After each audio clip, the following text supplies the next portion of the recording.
2010년 1월 21일 테니스 경기를 보러 갔던 비키는 남편인 허먼으로부터 비행기가 연착되어 저녁 10시 30분이 되어야 공항에 도착한다는 문자를 받았습니다.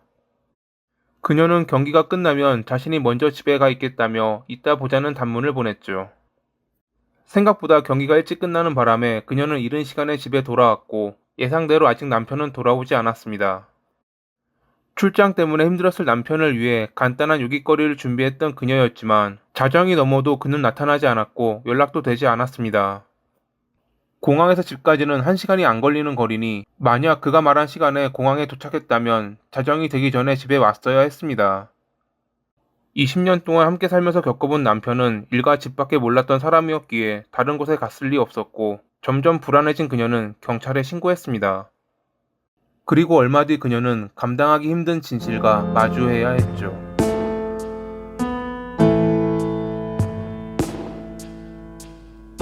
어린 시절에 부모님과 함께 미국에서 호주로 이주해온 허먼은 공부를 잘해 멜버른 대학 로스쿨을 졸업하고 미국으로 건너가 하버드 경영대학원까지 마친 수재였습니다.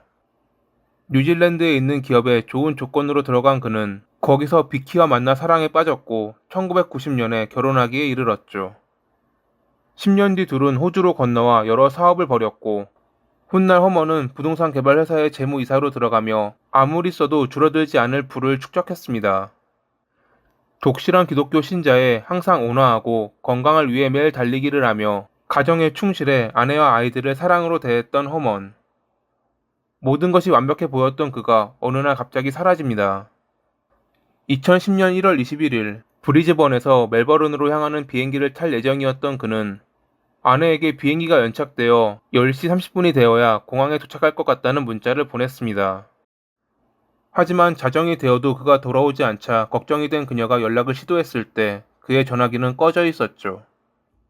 결국 지인과의 상담을 통해 함께 경찰서를 방문한 그녀에게 경찰은 그가 어디 술집 같은 곳에 들러 한잔하고 있는 것 아니냐고 말했지만 남편이 일을 마치고 돌아오는 길에 그런 적은 한 번도 없었다며 분명 그에게 무슨 일이 생긴 것이라고 그녀는 주장했습니다. 허먼은 부유한 사람이었기에 그의 몸값을 노린 범죄가 일어났을 가능성이 있다고 판단한 경찰은 우선 그의 자취를 추적하기로 했습니다. 그렇게 공항으로 간 경찰은 무언가 이상한 것을 발견합니다. 분명 그는 아내에게 비행기가 연착되어 저녁 10시 30분이 돼야 공항에 도착한다고 했는데 확인 결과 그가 도착한 시간은 저녁 9시 35분이었습니다. 당시 공항 보안 카메라에 잡힌 그는 홀로 노트북 가방과 캐리어 가방을 들고 공항 밖에 위치한 주차장으로 향하고 있었습니다. 누구에게 쫓긴다거나 다급해 보이는 모습도 전혀 보이지 않았죠. 그리고 그는 신용카드로 주차비를 정산한 뒤 자신의 파란색 토요타 프리우스를 몰고 어디론가 사라졌습니다. 이 뒤로 그의 신용카드가 사용된 흔적은 없었습니다. 과연 그는 어디로 간 것일까요? 경찰은 주변 도로 일대의 보안 카메라를 일일이 확인해 보는 수밖에 없었죠. 이 사이 언론에서도 부자인 허먼의 실종을 다루었고 비키는 한 라디오 방송에 출연해 남편의 차를 비롯해 여러 정보를 제공하며 관심과 제보를 부탁했습니다. 그녀의 기도가 통했는지 라디오를 듣던 트럭 운전사가 카인 레인에 있는 도로에서 허먼의 파란색 토요타 프리우스와 같은 차가 주차된 것을 보았다고 제보했습니다. 곧바로 경찰이 출동해 그의 차라는 것을 확인할 수 있었죠. 집과는 반대 방향의 장소에서 발견된 차 내부에는 그의 물건들이 남아있지 않았고 누군가와 다투었던 흔적 또한 없었습니다. 근처에 보안 카메라도 없어 별다른 조사를 벌이지 못했던 경찰은 얼마 뒤 완란해서 견인 중인 그의 차를 보았다는 제보를 받습니다. 제보에 따르면 그의 차가 발견되기 이틀 전 중년의 여성과 대머리 남성이 다투며 동일한 차를 견인차로 끌고 가는 것을 보았다고 합니다. 남성이 경험이 없는지 제대로 견인하지 못해 여성이 화내며 소란을 피웠기에 기억에 남았다고 제보자는 밝혔죠. 그리고 1월 25일, 비키는 충격적인 한 통의 전화를 받습니다. 본인을 리자라고 소개한 여성은 자기가 허먼의 내연녀라 주장했고 그가 실종된 날 통화를 했다고 말했습니다. 비키는 20년 동안 함께한 남편에게 27년 동안 만난 내연녀가 있다는 것을 믿지 못했습니다. 자기도 그의 실종에 놀랐다며 일단 다른 감정은 제쳐두고 그를 찾는 것에 도움을 주고 싶다는 말에 비키는 그녀와 함께 경찰서에 방문했습니다. 그리고 그녀의 증언을 통해 허먼이 여성을 매우 밝히는 남성이었고 아내 몰래 4개의 비밀 핸드폰을 소지하고 있다는 것까지 알 수 있었죠. 그녀는 자기가 실수로 그가 잘 사용하지 않는 핸드폰으로 문자를 보냈는데 답장이 온 사람이 다른 사람인 것 같다는 정보를 제공했고, 경찰은 그녀에게 답장했던 이가 얼마 전 핸드폰을 구입해 해지된 허먼의 번호를 받았다는 것을 알아내 그에게 도움을 요청했습니다. 그는 안 그래도 핸드폰을 구입하자마자 이상한 스팸 문자를 받아 난처했다며 전에 이 번호를 사용했던 이에게 오는 것이 아닌지 의심하고 있었다고 합니다. 그가 받은 문자는 잡지에 실린 광고를 보고 연락드립니다. 혹은 아직도 스윙을 하시나요? 와 같은 문자였습니다. 여기서 말하는 스윙은 상대를 바꿔 관계를 가지는 것으로 허먼에겐 감춰진 모습이 있음이 분명했죠. 경찰은 그의 집무실을 조사해 잠겨있는 서랍을 찾았고, 비키도 그 안에 무엇이 들었는지 모른다는 말에 억지로 서랍을 열었습니다. 그리고 안에서 발견된 두터운 봉투. 그 봉투 안에는 허먼이 다수의 여성과 함께 찍은 노골적인 사진들로 가득했죠. 확인 결과 그는 실종되기 몇 년 전부터 성인 광고주의 광고를 실어 많은 낯선 이들과 관계를 맺고 있었던 것이 밝혀집니다. 이 무렵 그의 차를 조사하던 경찰은 차 안에 있는 신문에서 그의 자필로 적힌 주소를 발견했습니다. 그러자 어떠한 퍼즐이 맞춰졌죠. 그가 아내에게 비행기가 연착된다는 거짓말을 하고 광고로 만났던 이와 관계를 맺으러 이 주소로 갔다가 어떠한 일이 생긴 것은 아닐까라는 퍼즐이 말이죠. 경찰은 신문에 적혀있던 주소로 갔고, 거기서 중년의 여성 버나데트와 대머리 남성 마리오를 만날 수 있었습니다. 중년의 여성과 대머리 남성이 다투며 동일한 차를 견인하는 것을 보았다는 제보와 그들의 인상착의는 정확히 일치했죠. 경찰은 그들의 집 소파에서 허먼의 혈액을 발견, 그 결과 그들은 1월 28일에 살인죄로 체포됐습니다. 얼마 안가 그들은 모든 것을 자백했죠. 그들의 말에 따르면 1월 초에 허먼과 스윙을 위해 만났는데 정작 그는 아내가 아파서 못 왔다며 자기만 즐기다 떠났다고 합니다. 떠날 당시 다음에는 꼭 아내를 데려오겠다고 말해놓고 약속했던 1월 21일 당일에도 그는 혼자 와서 즐기려고 했죠. 이에 못마땅한 마리오가 화를 냈고 어느덧 그들 사이에선 몸싸움이 일어났습니다. 그러던 중 뒷걸음치던 허먼이 문턱에 걸려 뒤로 넘어지며 바닥에 머리를 부딪혀 사망. 큰일 났다고 생각한 그들은 그를 유기하기로 마음먹었습니다. 차에 실어 마땅한 장소를 찾아 돌아다녔지만 찾지 못해 결국 집으로 돌아온 그들은 우선 증거를 없애기 위해 그의 차를 다른 장소로 견인한 뒤 톱과 세제를 구입해 집으로 돌아왔고, 해체한 뒤 그와 그의 물건들을 드럼통에 넣어 뒷마당에서 불태웠죠. 정밀 조사 결과 그들의 집에서 증언했던 흔적들이 모두 발견되며 그들은 살인죄와 손괴죄로 재판을 받았습니다. 하지만 별다른 증거가 없었기에 허먼이 뒷걸음질하다 넘어져 사망했다는 그들의 주장이 받아들여지며 과실치사가 인정. 마리오는 9년, 버나데트는 7년의 징역을 선고받았습니다. 마리오는 형기를 마치고 고향인 몰타로 추방당했고, 버나데트의 경우 정확한 정보는 없지만 2016년 무렵에 가석방되었을 것으로 추정됩니다. 여담으로 허먼의 내연녀 리자는 그의 유산에 대해 일부 상속권을 주장하며 소송을 걸었고, 비키는 그녀에게 밝혀지지 않은 액수의 돈을 주는 것으로 합의를 보았다고 합니다. 많은 돈이 있음에도 불구하고 이상한 성벽을 가져 끝내 어이없는 죽음을 당한 허먼. 물론 그는 피해자이지만 그의 가족들이 느낀 배신감 또한 그의 억울함 못지 않았을 것입니다. 호주 재판부는 마리오와 버나데트의 과실치사를 인정해 풀어주었지만 만약 그들의 판단이 잘못됐다면 비슷한 일은 또 일어날지도 모릅니다.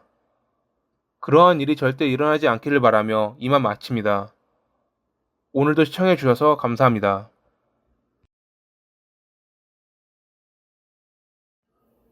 2020년 5월 21일, 리스본 대학교에 다니는 한나는 오늘 저녁에 만나기로 했던 친구 베아트리체로부터 피곤하니 약속을 다음으로 미루자는 문자를 받았습니다.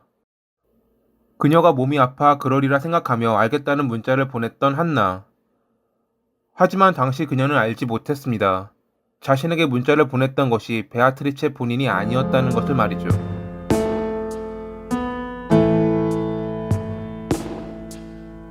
1997년에 포르투갈 알렌테주 지방에 위치한 엘바스에서 태어난 베아트리체는 어릴 때부터 모두에게 사랑받으며 자란 여성이었습니다. 피아노와 독서를 좋아했던 그녀는 원래는 음악가가 꿈이었지만 음악으로 성공하기가 쉽지 않다는 것을 느끼고 심리학 공부에 전념했습니다. 누군가를 돕는다는 것에 매력을 느껴 그런 선택을 했던 것이었죠. 리스본 대학교에 들어가 학사 과정을 마친 뒤 공부에 욕심이 생겨 석사 과정을 밟았던 그녀는 항상 성실하고 부지런해 수업에 늦은 적도 없었고 친구들과도 잘 어울리며 자신의 꿈을 향해 한 걸음씩 나아가고 있었습니다. 그러던 어느 날, 그녀가 갑자기 사라집니다. 2020년 5월 22일, 이날은 그동안 써왔던 논문의 중간 발표가 있는 중요한 수업이 있던 날이었습니다. 하지만 평소 학업을 중시했던 그녀는 나타나지 않았고, 이를 걱정한 친구 한나는 연락을 시도했지만 전화도 받지 않았죠. 어제 베아트리체로부터 피곤하니 약속을 미루자는 문자를 받았던 그녀는 혹시 지금도 아파서 쉬고 있나 라는 생각이 들었지만, 그럼에도 연락이 되지 않는다는 것은 좀 이상했습니다. 논문 중간 발표 때문에 무조건 참가해야 하는 중요한 수업. 그런데 그녀가 아무런 연락도 없이 오지 않았다? 이는 분명 다른 중요한 문제가 생겼다는 신호였죠. 우선 한나는 베아트리체의 어머니인 파울라에게 전화해 혹시 그녀가 본가에 갔는지 물었습니다. 베아트리체의 본가는 대학과 멀리 떨어져 있어 그녀가 자취한다는 것은 알고 있었지만 모녀는 사소한 일도 대화를 나눌 만큼 친한 사이라는 것을 한나는 알고 있었거든요. 하지만 전화를 받은 파울라는 오지 않았다며 딸에게 무슨 일이 생겼는지 물었습니다. 자초지종을 들은 그녀는 딸에게 전화해 보았지만 받지 않자 걱정이 되어 남편과 함께 리스본으로 달려왔죠. 딸은 또래 사촌과 함께 자취하고 있었는데 당시 코로나로 인해 사촌이 집에 돌아가 있었기에 자취방은 그녀 혼자 쓰고 있었습니다. 걱정된 친구 2명도 베아트리체의 부모님과 함께 그녀의 자취방으로 향했죠. 집 안은 별로 문제될 것은 없어 보였습니다. 그들이 보기엔 누가 침입한 흔적도 없었고 몸싸움을 벌인 듯한 느낌도 없었습니다. 그저 불이 켜져 있고 베아트리체의 신분증이 들어있는 지갑과 핸드폰이 식탁에 놓여 있었다는 것만 제외하면 말이죠. 급하게 볼 일이 생겼다고 해도 핸드폰을 놔두고 외출했다는 것은 좀 이상해 보였습니다.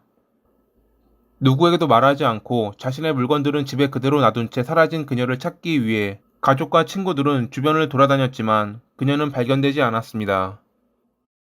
결국 그들은 경찰서를 찾아 실종 신고를 하려고 했는데 그녀는 성인이었기 때문에 범죄에 연루됐다는 증거가 있지 않은 이상 24시간이 지나야 실종 신고가 가능했습니다. 실제로 포르투갈에선 매년 4,000건이 넘는 실종 신고가 접수되지만 그중 상당수가 단순한 가출로 끝을 맺는다고 합니다. 접수를 받은 경찰 역시 그녀가 24시간 안에 돌아올 가능성이 높다며 그들을 돌려보냈습니다. 애가 탄 그녀의 친구들은 SNS에 실종 신고를 올리며 혹시 연락받은 친구나 그녀를 본 이가 있는지 수소문해 보았지만 별다른 수확은 없었습니다. 결국 하루가 지나고 나서야 실종 신고가 접수됐고 그제야 경찰도 단순 일탈이 아니라 생각하며 진지하게 조사에 임했죠. 우선 그들은 그녀의 자취방을 조사해 그 전에 가족들이 발견하지 못했던 핏자국을 발견했습니다. 이를 지우려고 시도했던 흔적을 비롯해 보기에는 잘 정돈된 듯 보였지만 다툼이 있었던 흔적도 발견됐죠. 누군가 침입한 흔적은 없었기에 분명 범인은 그녀와 아는 사이 혹은 못해도 안면이 있는 사이였을 것입니다. 일단 혈흔이 발견된 시점에서 강력 사건으로 전환되어 조사를 이어간 경찰은 이틀 뒤 베아트리체의 친구인 루벤을 용의자로 지목했습니다. 그는 그녀와 석사학위 때부터 알고 지낸 친구로 누구와도 잘 어울리고 다녔던 쾌활한 성격을 가진 남성이었습니다. 게다가 베아트리체의 가족들이 리스본에 왔을 때 함께 그녀의 자취방에 갔던 2명의 친구 중 하나이기도 했죠. 앞장서 SNS에 그녀의 실종을 알리며 열심히 찾으려고 노력하기도 했던 그가 용의자로 지목되자 지인들은 놀랐다고 합니다. 특히 그녀와 그의 관계는 나빠 보이지 않았고 오히려 친한 느낌이었기에 더 그러했을 것입니다. 하지만 둘의 관계는 다른 이들의 생각보다 좀 더 가까웠습니다. 경찰은 베아트리체의 핸드폰 기록을 통해 둘 사이가 단순 친구 사이가 아닌 연인 관계였다는 것을 알아냈죠. 이 사실이 밝혀지자 놀란 건 베아트리체의 가족들이었습니다. 왜냐면 그녀는 이미 고향에 남자친구가 있는 상태였거든요. 즉 그녀는 루벤과 바람을 피우고 있었던 것입니다. 둘의 관계를 그녀의 부모님을 비롯해 친구들조차 모르고 있었죠. 친구들은 그저 루벤이 그녀에게 관심, 호감을 좀 갖고 있는 정도로만 생각했지 둘이 교제하고 있을 줄은 꿈에도 몰랐다고 합니다. 물론 겨우 이 비밀 교제 때문에 경찰이 그를 용의자로 지목한 것은 아니었습니다. 경찰은 핸드폰 위치 기록을 통해 그녀가 실종되기 며칠 전까지 루벤과 함께 있었다는 것을 알아냈는데 그가 이를 부인해 의심했던 것이었죠. 그리고 얼마 뒤 조사를 이어가던 경찰은 그의 차에서 그녀의 혈흔을 발견. 이를 증거로 보여주며 다시 신문하자 끝내 그는 자기가 그녀를 살해했다고 자백했습니다. 타고스 강에 유기했다는 그의 자백에 경찰은 해경과 함께 강 일대를 수색했는데 사실 그녀의 시체는 이미 며칠 전에 발견된 상태였습니다. 그녀가 실종된 날 이미 지역 주민의 신고로 강에서 시체가 발견되었고 신원이 확인되지 않아 재인도로 분류해 두었던 것이었죠. 이 사이 구치소에 있던 루벤은 스스로 목숨을 끊으려 했지만 병원으로 이송돼 목숨을 건졌다고 합니다. 왜 그는 연인이었던 그녀를 살해했던 것일까요? 루벤의 자백에 따르면 5월 20일에 그는 그녀를 데리고 그의 본가에 방문했습니다. 비밀스럽게 만나는 중이었지만 멀리 떨어져 있는 부모님에게 소개하고 싶다는 그의 부탁을 그녀는 들어주었고 그렇게 그날 그의 본가에서 하루를 보내고 둘은 다시 리스본으로 돌아왔죠.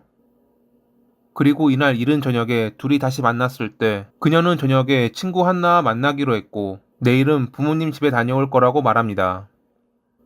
그는 내일 자기와 함께 하자고 말했지만 그녀는 우리들의 관계는 비밀이라며 그의 제안을 거절했습니다. 마치 자기를 부정하는 듯한 말투에 화가 난 그는 몇 시간 뒤 그녀의 집에 방문했고 아무것도 모르고 안으로 들인 그녀가 방심한 틈을 노려 살해했습니다. 혈흔과 몸싸움의 흔적을 지운 그는 그녀를 유기하려고 했는데 지금 나가면 다른 이들에게 들킬까봐 늦은 시간이 되기를 기다렸습니다. 이 사이 그녀의 핸드폰으로 오늘 저녁에 만나기로 했다는 한나에게 다음에 보자는 문자를 보내는 치밀함을 보이기도 했죠. 몇 시간이 흘러 인적이 드물어지자 그는 그녀를 얻고 나와 차에 실은 뒤 타고스 강에 유기했습니다. 그리고 다음날 그녀가 연락되지 않아 걱정하는 친구의 무리에 자연스럽게 끼어 자기는 아무것도 모르는 척 연기를 했던 것입니다. 1884년에 무기징역을 폐지한 최초의 국가인 포르투갈은 최대 형량이 25년이라 재판부는 그에게 최대 형량을 선고했고 교도소로 보내졌는데 교도관의 감시가 소홀하지 않았음에도 불구하고 그는 스스로 목숨을 끊었습니다. 다른 수감자에게 구타를 당해 생긴 상처에 감았던 붕대를 이용했다고 합니다. 전문가들은 그가 정신장애를 갖고 있을 가능성에 대해 이야기했지만 그의 죽음으로 확인되지는 않았습니다. 정말 어이없는 이유로 연인이었던 그녀를 살해한 루벤. 이런 나쁜 사람들이 모두 사라지는 날이 언젠간 오길 바라며 이만 마칩니다. 오늘도 시청해주셔서 감사합니다.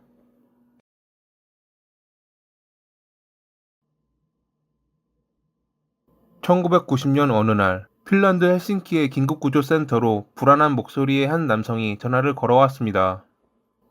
무슨 일이냐는 질문에 잠시 머뭇거리는 듯 보였던 그는 조용히 입을 열었습니다. 10년 전 어머니의 죽음이 사고가 아닌 살인이었고 거기에 아버지가 연관되어 있다고 말이죠.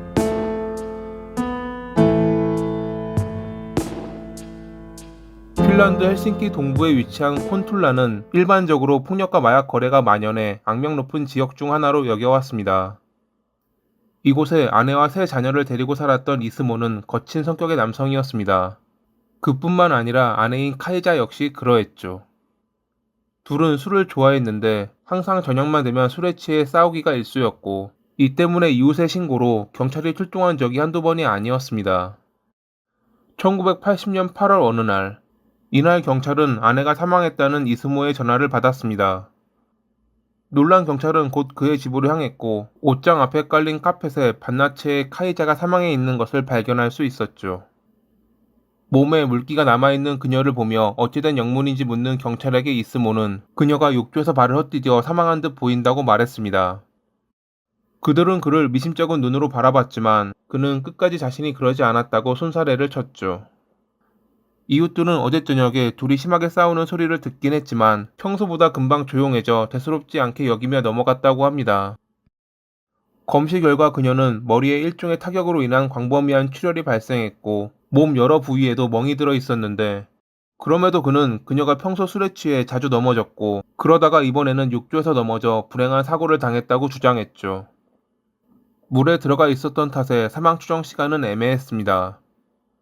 게다가 그는 자기가 그녀를 발견했을 때는 이미 사망한 뒤였고 그대로 밖으로 데리고 나왔다고 했으니 정확한 사망 추정 시간은 알기 어려웠습니다. 폐에서 발견된 물은 그녀가 욕조에 빠지기 전 살아있었다는 것만 알려주었죠. 좀 이상했던 것은 그녀의 앞니 하나가 없어졌다는 것.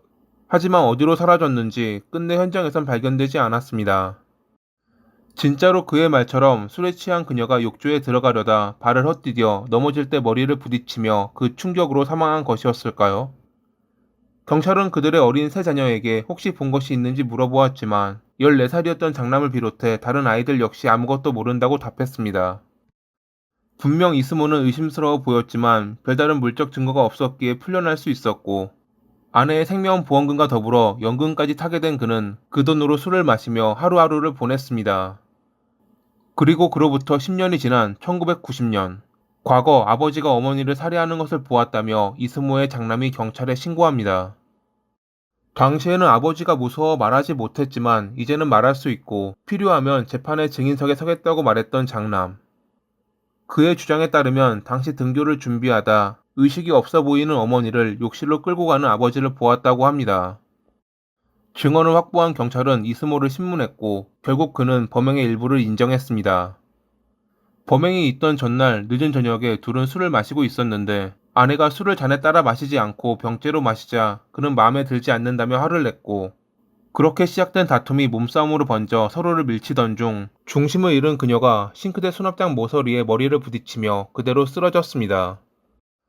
한동안 그녀가 움직이지 않자 사망했다고 생각한 그는 날이 밝을 때까지 고민하다가 뜨거운 물이 담긴 욕조에 그녀를 넣어 마치 사고가 발생한 것처럼 꾸몄다며 경찰에게 지갑에 보관하고 있던 그녀의 앞니를 꺼내어 보여주었습니다. 이걸 왜 가져갔냐는 질문에 그는 미동도 없던 그녀가 살아있나 확인하려고 그랬다며 덤덤하게 말을 이어갔죠. 과실치사를 주장하고 있는 그를 경찰은 믿지 않았습니다. 장남의 증언만으로는 그를 살인죄로 기소하기에 부족하다고 판단한 검찰은 과거 그의 이웃 중 한 명인 매티라는 남성을 찾으려 했습니다. 평소 이스모와 친했던 그라면 무언가를 알고 있을지도 모른다고 판단한 것이었죠.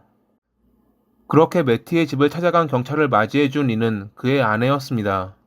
남편을 볼 수 있냐는 형사의 물음에 그녀는 4년 전에 그가 사망했다고 말했죠.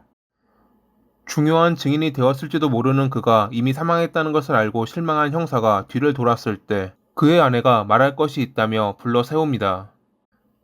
매티는 키비노카 지역에 있는 여름 별장에서 발생한 화재 때문에 사망했는데 두려웠지만 이제는 말해야겠다며 남편의 죽음이 그와 연관이 있다고 주장했습니다. 그녀가 범인으로 지목한 그는 이스모였습니다. 평소 이스모와 친했던 남편은 그를 집에 데려와 함께 술자리를 갖고는 했는데 어느 날 취했던 그가 아내를 살해했다는 사실을 털어놓았고 후에 자기 범행이 밝혀질까 두려워 남편을 살해했다는 것이 그녀의 주장이었죠. 카이자의 죽음에 대한 정보를 얻기 위해 찾아간 곳에서 의심스러운 사건 하나가 추가된 황당한 상황. 조사 결과 1986년부터 키비노카 지역의 여름 별장에서 3건의 화재가 발생해 총 4명이 사망했다는 것이 밝혀졌고 당시에는 그저 불행한 사고라 여기며 넘어갔지만 매티 아내의 주장과 이스모의 행적이 불분명했던 것을 확인하자 경찰은 그를 신문. 얼마 뒤 그는 모두 자신의 범행이라며 입을 열었습니다. 1986년 6월 키비노카 지역에서 낚시를 하던 이스모는 거기서 세포와 유아라는 두 남성을 만나 친해졌고 그들의 별장에서 술을 마셨습니다. 얼마 뒤 셋은 사소한 일로 다투었는데 결국 감정이 격해지며 이스모는 별장에서 쫓겨났고 이에 화가 난 그는 그들이 잠들기를 기다린 뒤 늦은 저녁에 몰래 들어가 불을 지르고 멀리 떨어져 별장이 화마에 휩싸이는 모습을 지켜보았습니다. 왜 그들과 싸웠냐는 질문에 정확히 기억은 나지 않지만 자기 앞에 있던 술병을 물어보지도 않고 가져가서 싸웠던 걸로 기억한다는 그의 대답에 형사는 어이없는 눈빛으로 그를 쳐다보았죠. 정작 싸운 이유는 기억하지 못했지만 그는 당시 그들의 별장 구조와 안에 있던 물건, 그 위치까지 정확히 기억했고 확인 결과 사실이라는 것이 밝혀졌습니다. 그로부터 한 달 뒤, 이스모는 평소 친했던 매티와 함께 그의 별장에 놀러가 술자리를 가졌고 또 기억이 안 나는 사소한 일이 다툼으로 번져 그를 공격해 기절시킨 뒤 불을 지르고 밖으로 도망쳤습니다. 당시 몸싸움 중 부러진 그의 이빨과 보형물을 가지고 나왔다는 그는 보관 중이던 그것을 경찰에게 보여줌으로써 거짓말이 아님을 확인시켜 주었죠. 1988년에 있었던 화재로 인한 한 남성의 사망 역시 당신의 짓이냐는 형사의 질문에 잠시 천장을 응시하던 그는 맞아 라고 대답했습니다. 한 가게에서 술을 사다가 파울이라는 남성과 부딪혀 친해진 이스모는 이것도 인연인데 술이나 한잔하자는 제안에 그의 별장으로 향했고, 거기서 즐겁게 술을 마시던 중 또 생각나지 않는 사소한 이유로 다툼이 시작되어 쫓겨난 뒤 그가 잠든 틈을 타 안으로 들어가 불을 지르고 도망갔습니다. 이 사건 또한 그는 별장 안에 있던 물건들의 위치를 정확히 기억하며 자신이 거짓말을 하고 있지 않다는 것을 마치 자랑하듯 말했죠. 아버지가 어머니를 살해했다는 그의 장남의 증언으로 시작해 사고로 처리되었던 다른 사건들도 그의 범행임이 밝혀지자 당시 헬싱키 경찰본부는 난리가 났습니다. 그들과 마주하고 있는 것은 연쇄살인범이었으니깐요. 재판이 시작되자 그는 자신이 그저 경찰들을 기쁘게 해주려고 없던 일을 꾸민 거라며 자백을 번복했습니다. 하지만 여러 증인을 비롯해 그가 피해자 2명의 이와 보형물을 가지고 있었던 점, 자백했던 내용들이 자세했던 점이 명확한 증거가 되어 재판부는 그에게 종신형을 선고. 핀란드는 종신형이 최고형이고 12년이 지나면 가석방 신청이 가능한데 이스모의 경우는 그러지 못했습니다. 수감되고 3년이 지난 1995년에 심장 수술을 받은 뒤 발생한 합병증으로 인해 고통스러워하던 중 끝내 스스로 목숨을 끊었거든요. 어떤 이들은 그가 천벌을 받은 거라고 말하기도 했죠. 범행 후 이를 가져갔던 점 때문에 투스 머더러라고 불렀던 이스모. 지금 지옥에서 죗값을 받고 있을 그가 영원히 그곳을 빠져나오지 않길 바라며 이만 마칩니다. 오늘도 시청해 주셔서 감사합니다.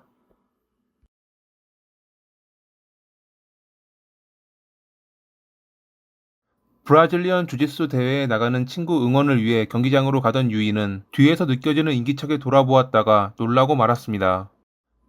그녀의 바로 뒤에는 4월인데도 불구하고 모피를 입고 레서판다 모자를 쓴 키가 큰 남성이 서 있었거든요. 놀란 표정을 짓고 있는 그녀를 바라보던 남성은 갑자기 무엇이 불쾌한지 얼굴을 찡그리며 허리춤에 차고 있던 흉기를 꺼내 휘두른 뒤 달아났습니다.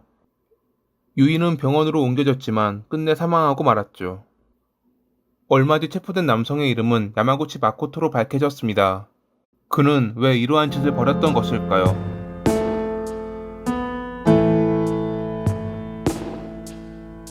1972년 2월에 일본 홋카이도 삿포로에서 3남매 중 장남으로 태어난 야마구치는 도벽에 빠진 아버지 때문에 외할머니와 삼촌의 집을 오가며 어린 시절을 보냈습니다. 게다가 아버지는 자기 기분에 따라 아이들을 괴롭히기도 했는데 그중 장남이었던 야마구치에게는 그 강도가 더 심했다고 합니다. 파친코에서 돈을 좀 따온 날에는 조용히 넘어갔지만 그런 날은 흔치 않았고 매일 돈을 잃고 돌아와 그 분풀이를 아이들에게 하고는 했죠. 대나무 막대기를 휘두르거나 한겨울에 옷을 입히지 않고 나가 있게 하는 등 아버지 때문에 그는 힘든 어린 시절을 보내야 했습니다. 나중에 확인한 결과 그의 아버지는 지적 장애가 있었다고 합니다. 초등학교 때 야마구치는 성적이 좋지 못하고 조용한 편이라 따돌림을 당했고 그것은 중학교에 올라가서도 마찬가지였죠. 중학교 때 학업을 따라가지 못했던 그는 검사 결과 경도 지적장애 판정을 받기도 했습니다. 조리사 전문학교 진학을 원했지만 선생님의 권유로 특수학교로 진학. 처음에는 자기에게 문제가 없는데 왜 그런 곳에 보내려 하냐며 화를 냈던 그도 결국 선생님의 설득에 고등 양호학교에 들어갔는데 거기서 적응도 잘하고 다른 이들과 문제도 일으키지 않으며 평온한 학창시절을 보냈습니다. 오히려 학생회장을 맡기도 하는 등 열정적인 모습을 보였죠. 아마도 이때가 그의 인생에서 가장 빛났던 시기였을 것입니다. 하지만 고등학교 3학년이 되었을 때 어머니가 백혈병으로 돌아가시자 그는 큰 충격을 받았습니다. 그동안 도벽이 있는 아버지 대신 가족의 생계를 책임졌던 어머니는 밤낮으로 일하며 아버지의 횡포로부터 아이들을 지켜주는 유일한 사람이었습니다. 세상에서 유일한 자기의 편이었던 어머니가 허무하게 생을 마감하자 그는 방황하기 시작합니다. 전철을 타고 먼 지역까지 가 돈이 없다며 경찰서에 도움을 요청하는 등 일주일에 이러한 가출을 3, 4일 반복하며 여동생에게 부담을 주었죠. 당시 중학생이었던 여동생은 어머니가 돌아가시자 고등학교 진학을 포기하고 공장에서 밤늦게까지 일하며 집안의 생계를 책임지고 있었거든요. 도박으로 돈을 잃고 오면 난리를 부리는 아버지, 많은 교통비를 사용하며 방랑벽을 보이는 경도 지적장애를 가진 오빠. 게다가 오빠의 경우 그녀가 필요해서 산 물건을 함부로 파는 등 아버지 이상으로 그녀를 괴롭혔습니다. 그런 불쌍한 여동생은 신경도 쓰지 않고 야마구치는 제멋대로의 삶을 살았죠.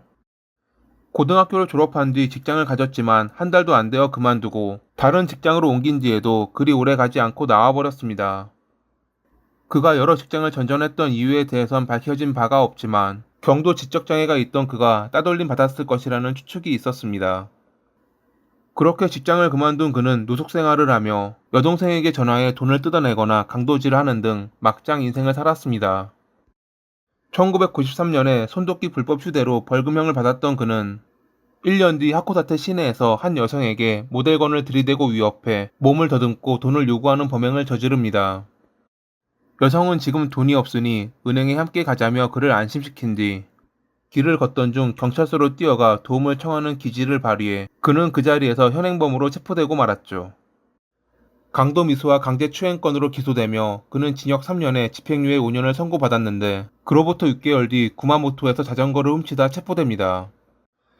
집행유예 기간에 저지른 범죄였기에 기존 징역 3년에 절도 10개월이 추가되어 총 3년 10개월의 실형을 선고받은 그는 감옥에서는 모범수였는지 2년 9개월 만에 가석방으로 나올 수 있었습니다. 가석방된 수감자는 형기가 만료되기 전까지 자신의 수재지를 주기적으로 보고하고 보호사와 정기적으로 면담도 해야 하는데 그는 이를 무시하며 잠적했죠. 당연히 가석방 위반으로 그는 수배되었고 잠적 1년 2개월 뒤 아오모리에서 무전취식으로 체포되며 다시 감옥으로 돌아가게 되었습니다. 그리고 2001년에 가석방된 그는 그해 3월에 형기가 만료되며 완전한 자유의 몸이 될 수 있었죠. 4월 30일 평소 잠잘 때도 안고 잘 정도로 아끼는 레서 판다 모자를 쓴 그는 이틀 전 샀던 흉기를 벨트에 찬 뒤 거리를 나섰습니다. 모자뿐만 아니라 당시 그의 옷차림은 정말 특이했는데 봄인데도 불구하고 털이 가득한 하프 모피 코트에 스커트를 입고 샌들을 신고 있었다고 합니다. 또한 비가 내리고 있어 우산까지 챙겼던 그는 매우 눈에 띄는 형색을 하고 있었습니다. 오전 9시 30분 무렵 도쿄도 타이토구에 위치한 한 교량에 나타난 그는 길을 걷던 여성에게 흉기를 들이밀며 다가갔지만 여성이 갖고 있던 우산으로 방어하고 그가 당황한 틈을 타 달아나 첫 범행은 실패로 돌아갔습니다. 오전 10시 30분 무렵 인근 도로변에 다시 나타난 그는 이날 친구의 경기를 응원하러 스포츠센터로 가던 유이를 발견. 그녀를 몰래 따라가다 인적이 드문 골목으로 들어서자 다가갔고 인기척에 돌아본 그녀가 그를 보고 놀라자 흉기를 꺼내 휘둘렀습니다. 마침 비명을 들은 인근에 거주하는 이들과 신호 대기 중이던 택시기사가 달려와 너 뭐하는 거야 경찰을 부르겠다라고 외치자 그는 그대로 달아났죠. 그에게 공격받았던 유이는 곧 병원으로 옮겨졌지만 출혈이 심해 끝내 사망했다고 합니다. 한편 야마구치는 현장에서 그리 멀리 떨어지지 않은 강가 공원에 흉기와 입고 있던 옷, 모자를 버리고 도주했습니다. 그의 특이한 옷차림 때문에 당일 그를 보았던 이들이 많았고 그들의 증언을 바탕으로 위와 같은 캐리커처가 만들어졌죠. 멀리 달아나지 않고 도쿄역 부근 공사장에서 일용직으로 일하던 그는 캐리커처와 닮은 남자가 있다는 신고로 인해 사건 발생 열흘 뒤 체포됐습니다. 경찰과의 신문에서 왜 범행을 저질렀냐는 질문에 외설 목적으로 피해자에게 다가갔고 흉기로 위협만 하려고 했는데 그녀가 돌아봤을 때 표정이 매우 불쾌하고 자신을 바보로 여기는 것 같아 갑자기 분노가 치밀어 올라 범행을 저질렀다고 답했습니다. 재판의 중점은 그의 책임 능력의 여부였는데 변호 측은 그가 경도 지적 장애가 있음을 지적하며 아버지의 괴롭힘으로 불우한 어린 시절을 보냈던 그가 어머니의 죽음으로 충격받고 범행 당시에는 심신미약이었다고 주장했습니다. 검찰 측은 그가 IQ 59로 경도 지적장애가 있는 것은 맞지만 범행을 저지른 이유를 처음에는 외설 목적이라고 자백했다가 이를 번복하는 등 재판을 자신에게 유리하게 하려는 행동으로 보아 선악의 유무를 구별할 수 있다며 유죄를 주장했죠. 2004년 11월 26일의 재판부는 여러 각도에서 피고인의 심리 상태를 분석한 결과 그에게 책임 능력이 있다고 판단하며 종신형을 선고했습니다. 여담으로 어릴 때부터 고생했던 그의 여동생은 몸과 마음이 지친 탓인지 그가 범행을 저질렀을 때 암에 걸려 있었고 1년 뒤 25살의 나이로 사망했습니다.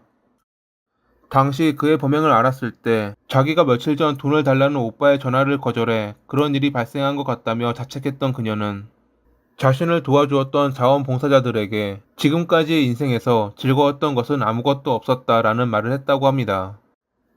현재 교도소에 수감되어 30년이 지나야 가석방 신청이 가능한 야마구치. 가석방에는 여러 절차와 조건이 필요한데 그를 돌봐줄 수 있는 아버지와 남동생은 등을 돌린 상태라 아마 그가 밖으로 나오는 일은 없을 것입니다. 언제나 우연히 나쁜 사람과 마주친 피해자만 억울한 이러한 일들이 사라지길 바라며 이만 마칩니다. 오늘도 시청해주셔서 감사합니다. 왼손을 쓰지 마. 갑자기 옆에서 들려온 여성의 목소리에 놀란 남성은 갓길에 차를 세웠습니다. 그는 분명 지금 혼자 운전하고 있었거든요. 혹시나 해서 뒤를 돌아보았지만 역시 아무도 없었습니다. 요즘 장거리 운전을 많이 해 피곤해서 그럴 것이라 생각한 남성은 다시 차를 몰았는데 어느 정도 시간이 흐르자 여성의 목소리가 또 들려오기 시작합니다. 머릿속에서 선명하게 울리는 여성의 목소리. 무엇을 해도 그 목소리는 사라지지 않았습니다. 그로부터 몇 년 뒤, 남성의 손에는 휘발유가 들어있는 양동이와 라이터가 쥐어져 있었죠.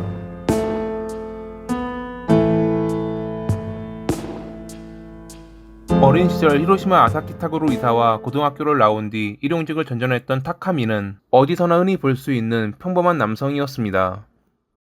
학창 시절에도 크게 눈에 띄지 않고 조용히 지냈던 그였지만 어느 날 흥미로 시작한 각성제로 인해 그의 인생은 송두리째 바뀌고 말았습니다. 중추신경계를 자극하며 교감신경계를 흥분시키는 정신흥분제인 각성제는 졸음을 쫓거나 주의력 결핍 행동장애 치료 혹은 기면증 치료 등에 사용됐는데 만약 이를 의사의 처방 없이 남용할 경우 정신건강에 큰 문제를 일으킬 수 있습니다.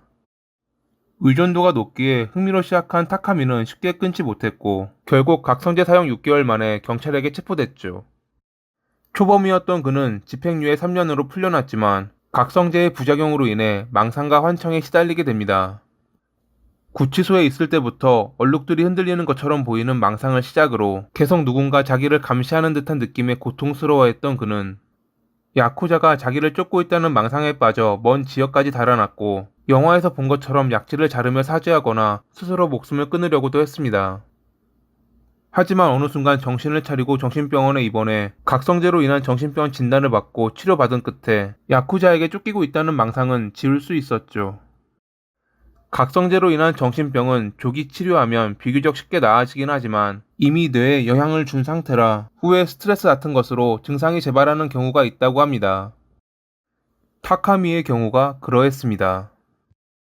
당시 잘 치료받고 거주지를 옮겨 용접공으로 1년을 일한 뒤 덤프트럭 운전사로 5년을 일했던 그는 그 사이 결혼도 하고 두 아이도 낳아 행복한 가정을 이룬 듯 보였습니다. 하지만 두 아이를 키우다 보니 생각보다 돈이 많이 들어가자 그는 1998년부터 장거리 트럭 운전사로 일하기 시작합니다. 돈은 많이 벌었지만 그만큼 몸이 고된 직업이었기에 점점 지쳐가던 그는 어느 날 운전 중 한 여성의 목소리를 듣고 놀라 차를 멈추게 되었습니다. 잘못 들었다고 생각했지만 머릿속에 울리는 여성의 목소리는 갈수록 뚜렷해졌고 그녀는 왼손을 쓰지 마, 저쪽으로 가 라는 등 이상한 지시를 내렸습니다.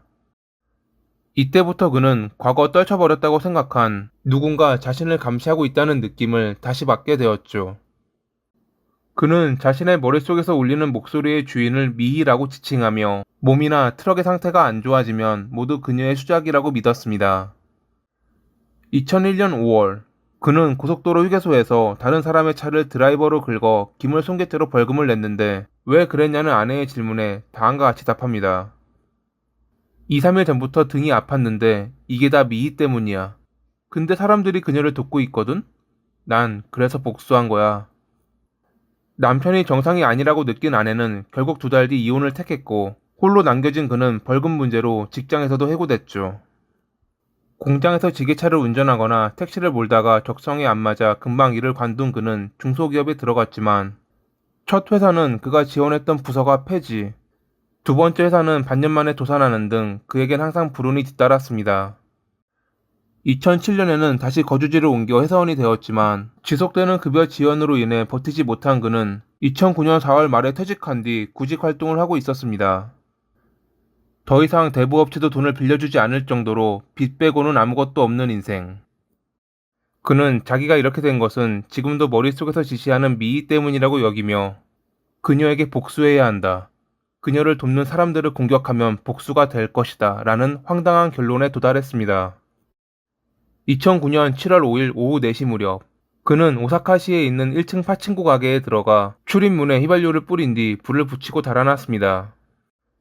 이날은 일요일이라 가게에는 손님이 많았고 건물 다른 층에는 학원이랑 진료소가 있어 100명이 넘는 인원이 건물에 있었는데 1층부터 시작된 불길로 인해 빠르게 출동한 소방관들이 25분 만에 진화에 성공했음에도 불구하고 한 달 뒤 병원에서 사망한 한 명을 포함 총 5명이 사망하고 말았습니다.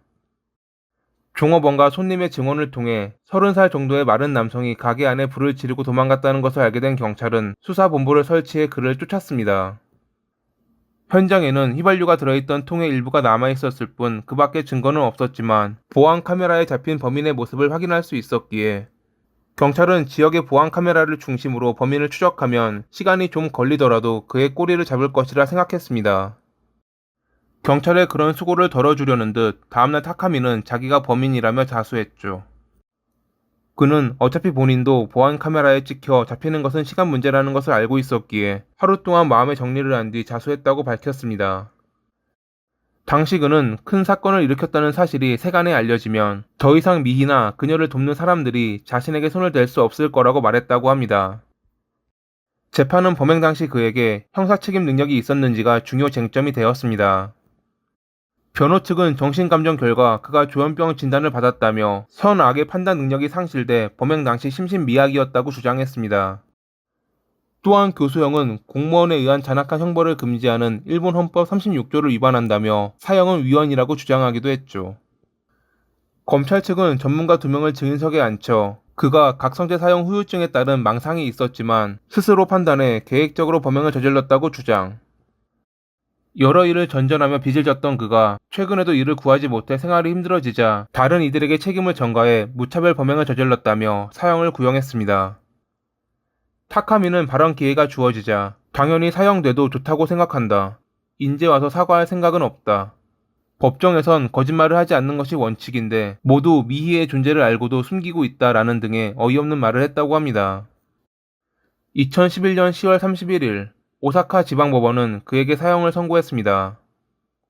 변호 측은 그가 지금도 망상에 시달리고 있다며 항소심에 이어 상고심까지 이어갔지만 대법원은 그가 일부러 인명피해를 늘리기 위해 주말에 범행을 저지르는 등 계획적이고 악질적이라며 상고를 기각. 2016년 2월 23일에 그의 사형을 확정했습니다. 또한 교수형이 잔혹한 형벌이라 위헌이라는 변호 측의 주장에 대해서는 사형 제도가 집행 방법을 포함해 위헌이 아니라는 것은 이미 여러 판례를 통해 명백하다고 지적했습니다. 현재 오사카 구치소에 수감되어 있는 타카미. 망상 속의 존재에게 복수하기 위해 어처구니 없는 범행을 저지른 그가 망상에서 벗어나 자신의 죄를 마주하고 죄값을 받는 날이 오길 바라며 이만 마칩니다. 오늘도 시청해 주셔서 감사합니다.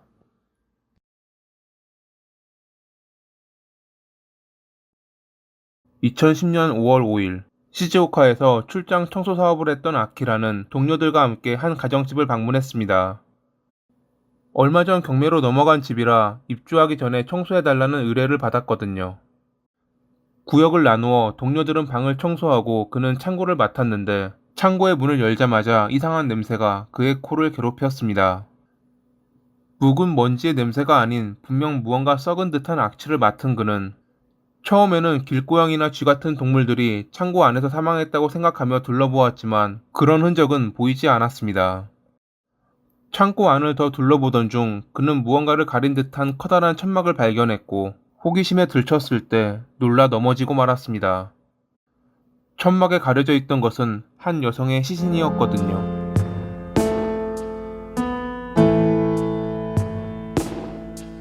조용했던 마을은 한순간에 난리가 났습니다. 많은 경찰 병력이 출동해 조사를 벌였고 지문을 통해 피해자의 신원이 몇 주 전 실종됐던 25살의 히로코라는 것을 알아냈죠.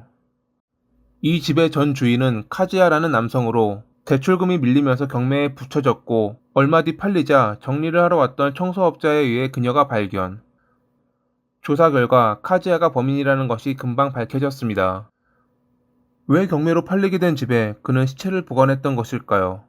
걸리면 자기가 바로 의심받는다는 것을 모르진 않았을 텐데 말이죠. 이유는 간단했습니다.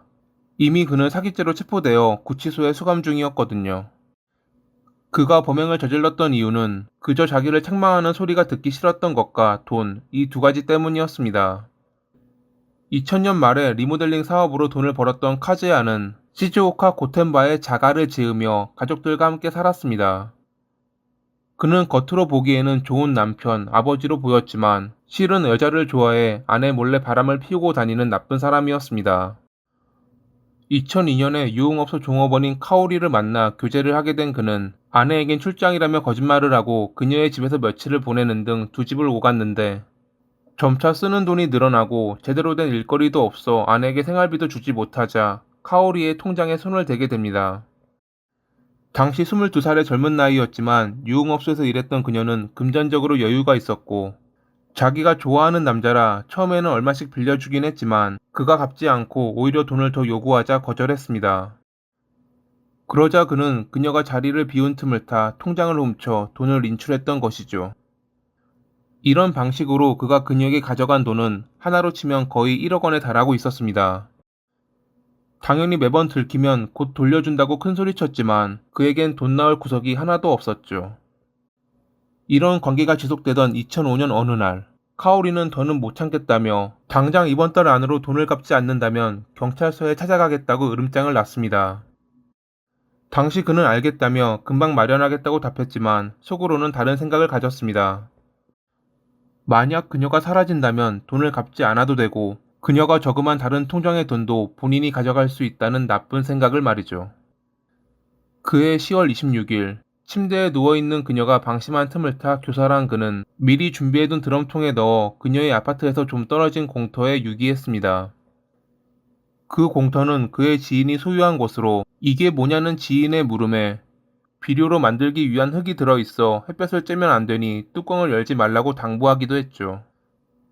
그리고 카오리의 서명을 위장해 위임장을 작성한 그는 그녀의 계좌에서 2억 원에 달하는 금액을 인출해 일부는 아내에게 생활비라며 건넨 뒤 모두 유흥비로 탕진했습니다. 당시 그는 카오리의 핸드폰을 갖고 다니며 그녀의 어머니에게 오는 문자에 마치 그녀인 마냥 문자로 답하기도 했습니다. 딸이 전화를 받지 않는 것을 이상하게 여긴 어머니의 신고로 조사가 들어갔지만 경찰의 손길은 끝내 카즈야에게 닿지 않았죠. 첫 살인을 저지르고 3년이 지난 2008년 12월, 그는 당시 25살인 히로코라는 여성과 바람을 피우고 있었는데 두 아이를 홀로 키우고 있던 그녀는 그와 결혼하기를 원했고 그런 그녀의 부탁을 들어주고자 그는 이혼 신고서를 위조해 아내 몰래 이혼한 뒤 히로코와 혼인신고를 하며 두 아이 역시 입양하게 되었습니다. 카즈야의 전 아내는 그가 체포되기 전까지 이혼당했다는 사실을 몰랐다고 합니다. 두 집 살림을 하던 그는 별다른 일거리도 찾지 못해 항상 히로코에게 돈을 요구했고 이 때문에 둘은 자주 다툼을 벌였습니다. 2010년 2월 23일 이날도 히로코는 생활비를 벌어오라며 카즈야에게 소리쳤고 전 아내에게 전화해 모두 말할 거라며 위협했습니다. 이에 화가 난 그는 그녀를 교살했죠. 사망한 그녀를 차에 태워 전 아내가 살고 있던 집으로 옮겨 창고 안쪽에 숨긴 뒤 천막으로 가려놨던 그는 3월 초에 다시 이혼 서류를 위조해 히로코와의 관계를 끊으려 했습니다. 일단 이혼만 한다면, 관계만 끊어진다면 첫 범행 때처럼 자기는 용의자로 선정되지 않으리라 생각한 것입니다. 그로부터 며칠 뒤 그는 지인들과 공모해 60대 지인 여성을 상대로 사기를 쳐 900만 원의 돈을 받아냈습니다. 하지만 그의 범행은 금방 들통나 체포됐고 그렇게 구치소에 있는 사이 대출금이 밀린 집이 경매로 넘어가 정리하러 왔던 청소업자가 창고에서 사망한 히로코를 발견하며 그의 범죄가 드러났죠. 연일 언론은 그의 범행을 보도했고 TV에 나온 그의 얼굴을 본 한 여성은 과거 실종된 딸 카오리와 사귀었던 남성이라는 것을 알아차립니다. 여성의 신고로 카즈야에게 여죄가 있는지 묻는 경찰의 신문이 지속됐고 결국 그의 자백을 통해 그녀가 들어있던 드럼통을 발견할 수 있었죠. 2011년 6월에 열린 첫 공판에서 그는 모든 범행 사실을 인정했습니다. 검찰 측은 카오리의 살인건에 대해선 그녀가 사라지면 돈을 갚지 않아도 되고 오히려 통장에 있던 다른 돈도 손에 넣을 수 있다는 생각에 저지른 범행도 모자라 마치 그녀가 살아있는 것처럼 어머니에게 문자를 보내는 등 악질적인 범행을 저질렀다며 범행 동기는 비인간적이고 제멋대로의 사리로 가득 찬 범행임을 지적. 두 번째 범행 역시 말다툼을 원인으로 너무 쉽게 한 사람의 생명을 앗아간 그에게 참작의 여지는 없다며 유족들 역시 모두 극형을 원하는 바 사형을 구형했습니다. 변호 측은 첫 범행에 대해선 피해자가 경찰서에 가겠다는 말에 덜컥 겁이 나 저지른 우발적 범행이라며 계획적 범행이 아님을 강조했고, 범행 방식 역시 악질적이지 않았다고 주장했습니다. 두 번째 범행 또한 피해자가 그의 전 아내에게 무언의 전화를 거는 등 위협을 했기에 관계가 틀어질까 겁난 그가 우발적으로 범행을 저지른 것이라며 평생 죄를 갖고 반성하도록 하기 위해선 종신형이 타당하다고 주장했습니다. 2011년 6월 21일 시즈오카 지방법원은 그의 범행에 대해 살해 동기가 제멋대로고 양심의 가책 또한 보이지 않는다고 지적. 두 건의 범행으로 생명 경시의 태도가 깊어 참작의 여지가 없기에 극형으로 다스릴 수밖에 없다며 사형을 선고했습니다. 변호 측은 항소했지만 2012년 7월에 도쿄 고등법원은 1심 사형 판결을 지지하며 항소를 기각했습니다. 현재 도쿄 구치소에 수감되어 있는 카즈야. 어리석은 이유로 범행을 저지른 그가 원래 있어야 할 지옥으로 돌아가길 바라며 이만 마칩니다. 오늘도 시청해주셔서 감사합니다.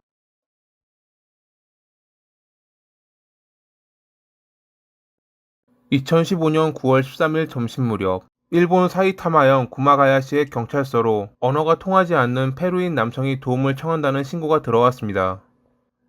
남성은 드문드문 일본어로 경찰, 돈이라는 단어를 썼고 주민은 그가 도움을 청하기 위해 경찰에 전화해 달라는 뜻으로 받아들였던 것이죠. 잠시 뒤 출동한 경찰은 남성을 경찰서로 데려갔는데 그는 계속해서 페루로 돌아가고 싶다는 짧은 일본어 외에는 스페인어로 말했다고 합니다. 가까스로 가나가와에 있는 남성의 누나와 통화를 했는데 그 뒤로 그는 울음을 터뜨리거나 경찰의 질문을 무시하기 시작합니다. 그리고 얼마 뒤 흡연을 요구한 그는 경찰관 한 명과 함께 담배를 피우다 갑자기 달아나 버렸죠. 뒤늦게 쫓았지만 이미 남성은 사라져버린 뒤였습니다. 여기서 경찰은 남성에게 범죄의 의심이 없었기 때문에 주민들에게 경고하지 않고 주변을 순찰만 하는 실수를 범합니다. 그리고 이런 어처구니 없는 실수, 아니 판단은 6명의 주민이 살해되는 최악의 결말로 돌아왔죠.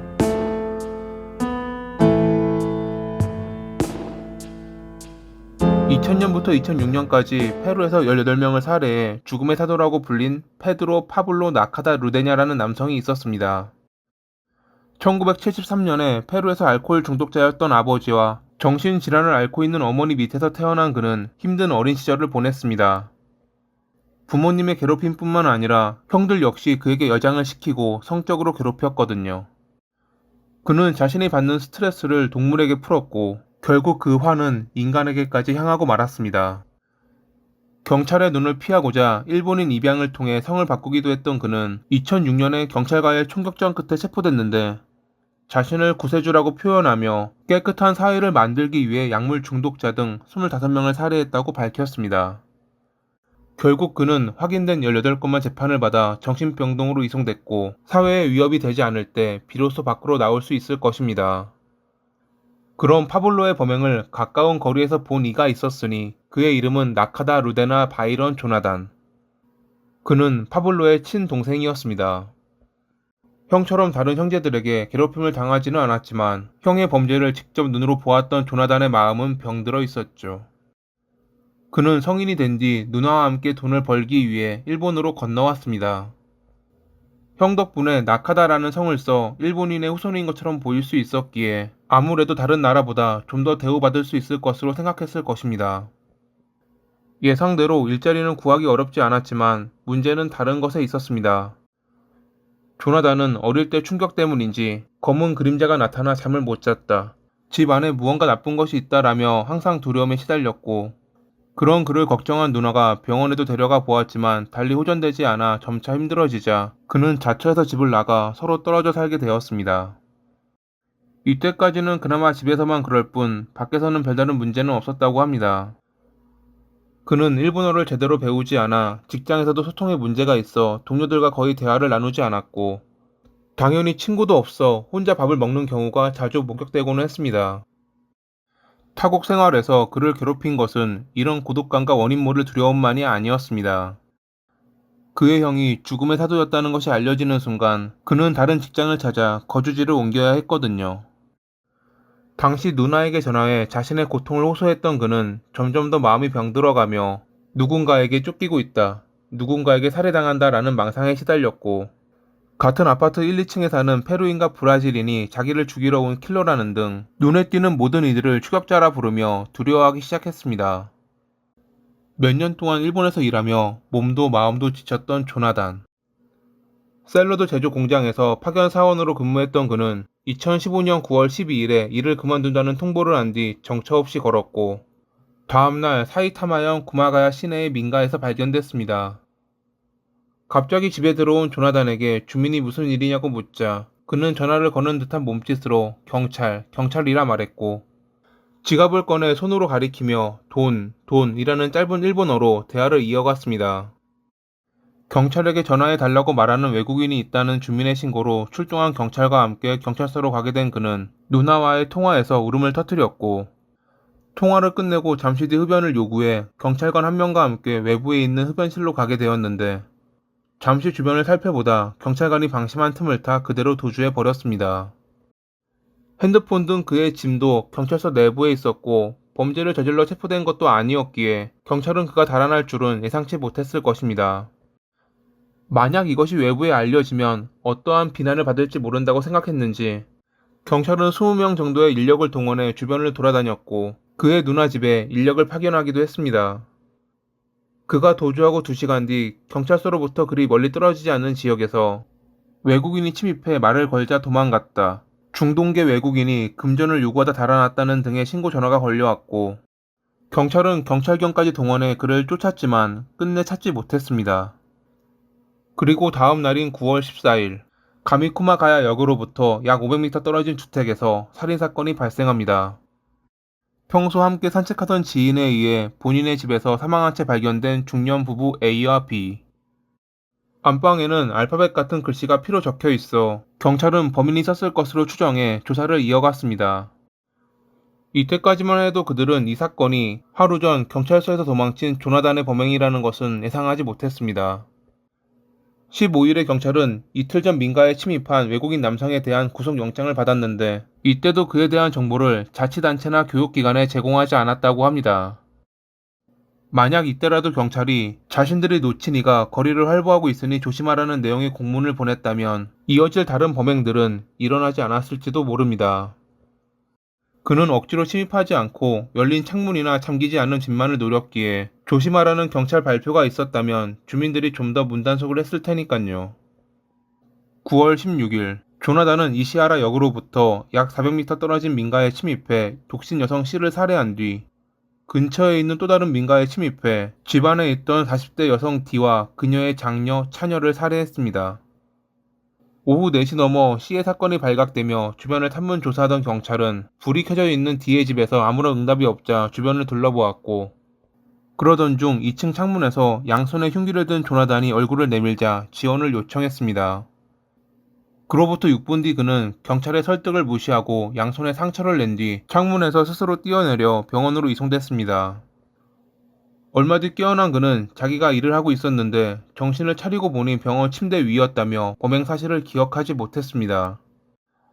하지만 앞선 6건의 범행은 모두 그가 저질렀다는 명백한 물증이 존재했고 검찰은 정신감정 결과 책임 능력이 있다고 판단하며 살인죄로 기소했죠.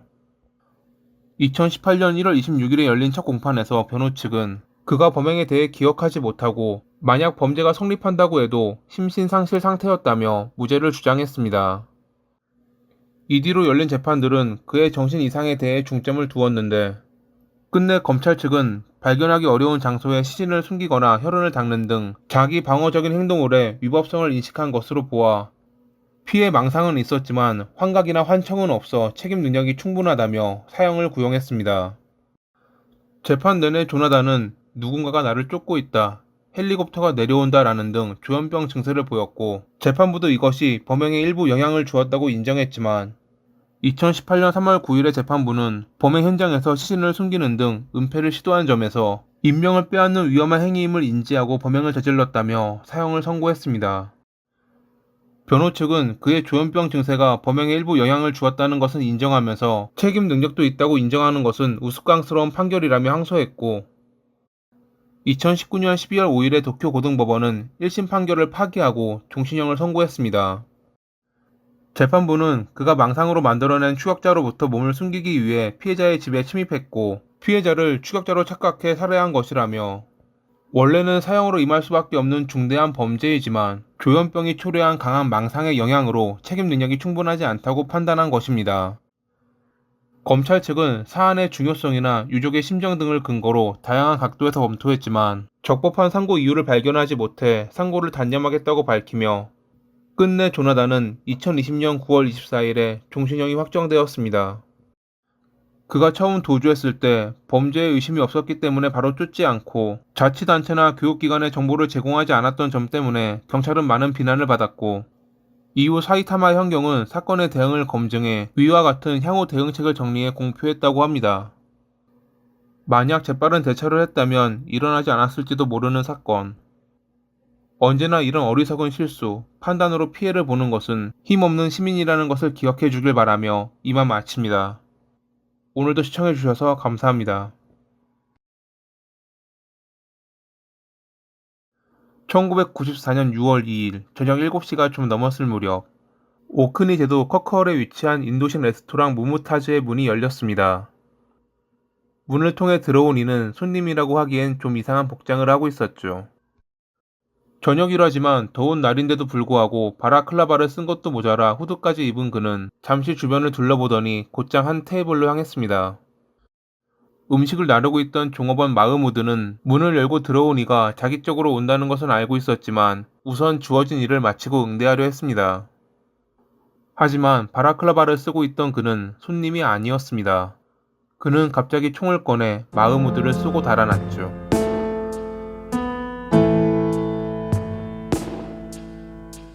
방글라데시에서 태어나 국립대학교에서 경제학 학위를 딴 마흐무드는 런던에서 변호사로 일하는 형처럼 되고 싶었습니다. 진지하게 만나던 여자친구와의 관계가 다른 친구들 때문에 약간의 문제가 생겨 기분 전환 겸 형이 있는 런던에 갔다가 변호사가 되고 싶다는 생각을 가진 것이었죠. 처음에는 열심히 공부하는 듯 보였지만 얼마 뒤 그의 열망은 식었고 한동안 영국에 머무르며 웨이터로 일하는 선택을 합니다. 돈이 모이면 다른 지역을 돌아다니며 여행을 즐겼던 그는 어느덧 북단부에 위치한 오크니 제도까지 가게 되었죠. 바다에 잠겼던 스코틀랜드의 산지가 다시 해상의 모습을 드러내 약 70개의 섬으로 구성돼 2만 명이 넘는 인구가 거주하는 오크니 제도는 아름다운 자연 환경을 자랑하며 매년 이를 보고자 찾는 여행객으로 붐비는 곳입니다. 마흐무드 역시 이곳의 매력에 빠져들어 당분간 정착하기로 했고, 마침 커커얼에 위치한 인도식 레스토랑 무무타즈에서 종업원을 구하는 광고를 보고 지원했습니다. 몇 개월 동안 본인이 하고 싶던 일을 하고 다시 런던에 있는 형을 찾은 그는 더 이상 변호사가 될 생각은 없다고 말했고, 형제는 아버지의 유산까지 들먹이며 논쟁을 벌인 뒤 헤어졌습니다. 당시 형은 동생이 여자친구가 있는 방글라데시로 돌아갈 것이라 생각했지만 예상과는 달리 그는 커커얼로 향했습니다. 그가 오크니 제도에서 다른 여성을 만나 사귀고 있었기에 그런 선택을 한 것인지는 모르겠습니다. 어찌됐든 마흐무드는 다시 무무타지에서 일하게 되었고, 그로부터 1년 뒤 가게를 찾은 한 괴한에 총해 사망하고 말았죠. 당시 식당 안에는 14명이나 되는 손님이 있었지만 처음 바라클라바를 쓴 괴한이 나타났을 때 크게 관심을 두지 않았다고 합니다. 오크니 제도는 단순한 절도도 바로 신문에 날 정도로 강력범죄가 드문 지역이었기에 더 그러했을 것입니다. 실제로 마흐무드가 살해되기 전 이 지역에서 발생했던 강력 사건은 25년 전에 있었던 살인 사건이 전부였습니다. 그것도 범인은 바로 다음날 체포됐죠. 그만큼 섬 지역이었기에 외부로 나가려면 비행기나 배를 타야 하니 도주에 제약이 있어 강력범죄는 쉽게 일어나지 않았던 것인데, 갑자기 바라클라바를 쓴 괴한이 나타나 아무런 말도 금전 요구도 없이 한 식당의 종업원을 살해한 이 사건은 지역 사회에서 큰 논란거리가 되었습니다. 당시 식당에 있던 이들의 증언에 따르면 172에서 182cm 정도의 키를 가진 범인은 보디빌더처럼 체격이 좀 나가 보였고 남동 쪽으로 도망쳤다고 합니다. 경찰은 목격 정보를 바탕으로 범인이 향했을 장소를 둘러보았지만 별다른 흔적은 찾지 못했습니다. 그날 범행이 일어나기 전 무무타즈 건너편에 있는 공중화장실에서 후드를 입은 이가 배회하는 것을 보았다는 이와 2시간 전 근처 골목에서 건장한 체격의 남자가 배회하는 것을 보았다는 이가 나타났지만 하나같이 그들의 얼굴은 보지 못해 별다른 진척은 없었죠. 처음부터 마흐무드를 노리고 온 듯한 범행에 경찰은 원한 관계도 알아보았지만 그를 죽일 정도로 미워할 이들은 없어 보였습니다. 금전적인 문제도 크게 없었습니다. 그가 형이나 새 여자친구에게 돈을 빌려주긴 했지만 그리 큰 돈도 아니었죠. 그렇다면 누가, 왜, 무엇 때문에 그를 살해한 것일까요? 경찰은 인종 혐오 범죄일 가능성을 염두에 두었습니다. 범행 전날에 그가 무무타즈 밖에서 남성 2명과 언쟁을 높이며 싸웠는데 남성 중 한 명이 너 쏴버린다? 라고 말하는 것을 보았다는 이가 나타났거든요. 남성의 억양이 현지인이 아니었다는 증언으로 외지에서 온 이들을 중심으로 조사했지만 이번에도 별다른 결과는 얻지 못했습니다.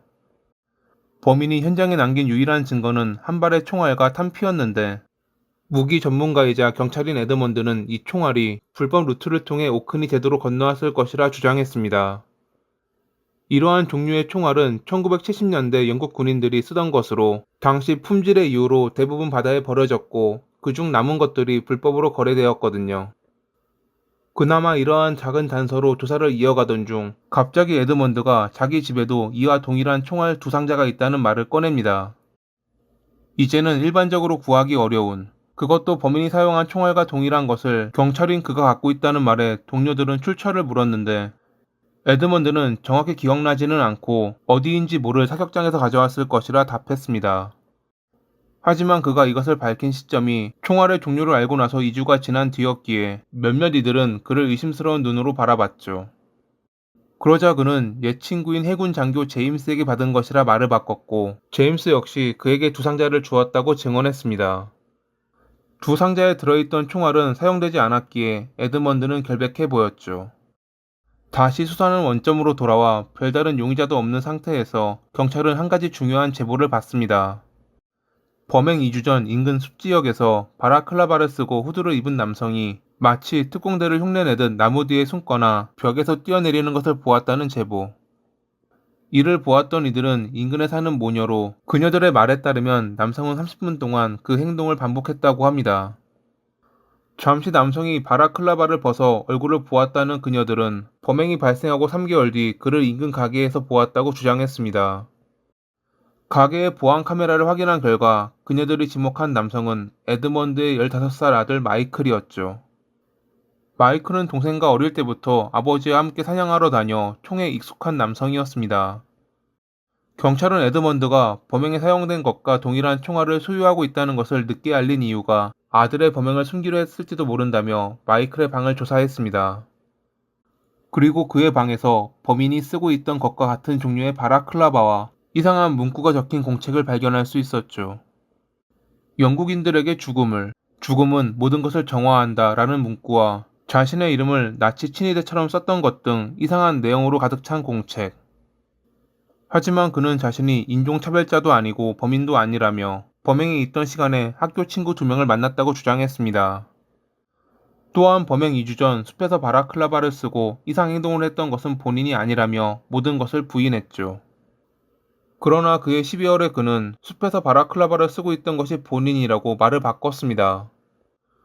전 여자친구의 새로운 애인인 지미가 그녀를 괴롭혀 손을 좀 봐주려고 불러냈고 그가 오기 전 몸을 푸는 것을 모녀가 본 것이라고 주장했지만 그의 말은 금방 거짓이라는 것이 밝혀졌습니다. 왜냐면 지미는 그가 숲에서 목격된 시점을 기준으로 몇 개월 전 이미 먼 지역으로 이사를 간 뒤였거든요. 게다가 사건이 일어난 시간에 그는 2명의 친구와 대화를 나눴다고 했는데 친구들은 정확히 기억나지 않는다고 자백했습니다.